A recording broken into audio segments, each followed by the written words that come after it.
So much to talk about, but let's focus on Joe Biden's inauguration, just some hours away. And to speak more on the development from the United States is the Executive Director of Civil Society Legislative Advocacy Center, CISLAC, Auwal Musa Rafsanjani. He joins us via Skype now from the U.S.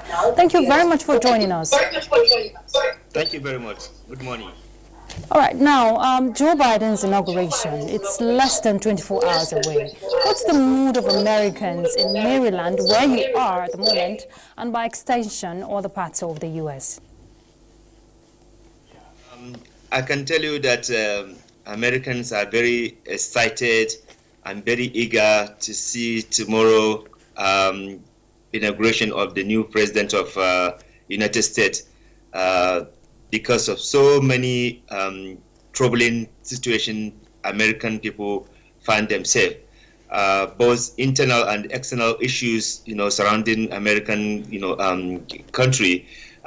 So therefore, a lot of Americans are eager to see the new regime coming because they believe that, it is going to be a huge relief to deal with, a lot of internal and external issues. With the new president, whom they consider to be more, effective in terms of dealing with both internal and external issues that have been escalated in the country. As it is now, the country needs a sober reflection and healing. Okay, and part of those internal issues, of course, we know we can't leave out security. What about the security arrangement? What can you tell us, especially against the background of violence, which I'm sure you're aware, which erupted in the capital over a fortnight ago? Did you hear my question, Mr. Rafsanjani?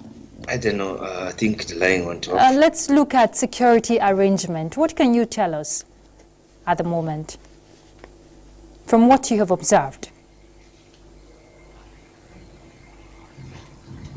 Mr. Rafsanjani.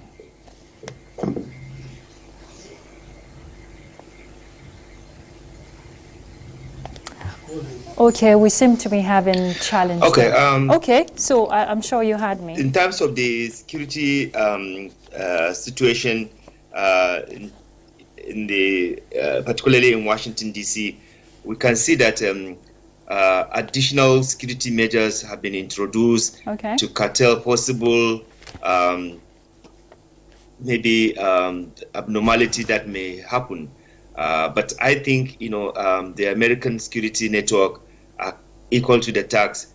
As I speak to you, out of the 25,000 American National Guard that have been brought to Washington D.C., they have been able to expose, or rather to bring 2 out of the 25,000 soldiers that have been brought. They did not satisfy their they are not satisfied with them because they are likely going to create or sympathize with people who have been doing the wrong thing. Okay. Hello? Mr. Rafsanjani, President-elect, that is Joe Biden's team, we hear plans to unveil a 10-day timetable to reverse Trump's administration damages. How will this help improve diplomatic relations between the U.S., Africa, and, of course, other countries around the world? A lot, because some of the policies that the President Trump had introduced were actually very repressive, very, wicked, and very totally, not in consonant with the human rights, concern. And more importantly, I think they are not also in consonant with the American tradition. So therefore, some of these policies that Mr. Trump, introduced definitely will be, outrightly be abrogated by the incoming president. He had already made that commitment. He's going to look at issues of immigration, where a lot of children have been separated from their parents and kept in more of like a detention center.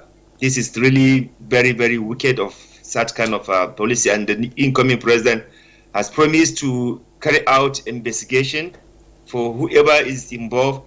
Definitely they will sanction that group of people who have done that. Secondly, the incoming president also has emphasized about, bridging the gaps, because as it is now, America is so divided. Unfortunately, the Trump administration has brought in a lot of silent issues that have been disturbing the country, to expose them in a very, terrible way, which is, of course, issue of racism. So the country is divided, and the incoming president, had promised to look at this issue to see that, they bridge the gap irrespective of the political affiliation or irrespective of the color and the language. Again, the incoming president has also promised to deal with issues of the economy. The American economy, especially, with regard to the COVID-19, has brought in serious consequences to the economic development and growth in America. Also, another important area is the stimulus, the support to deal with also COVID-19, because the present administration or the outgoing administration of Mr. Trump has not paid, serious emphasis in dealing with COVID-19. So now the incoming president, one of the major commitments he has promised to do is to see that at least vaccine is, distributed and given to at least 100 million Americans within the 100 days of his office. Okay. And also taking so many other measures that can really bring back America, in the manner that is known. From the international perspective, Mr. Rafsanjani, president. Mr. Rafsanjani, I'm afraid I have to hold your thoughts there. We do appreciate your contribution on the news. Thank you very much. Thank you.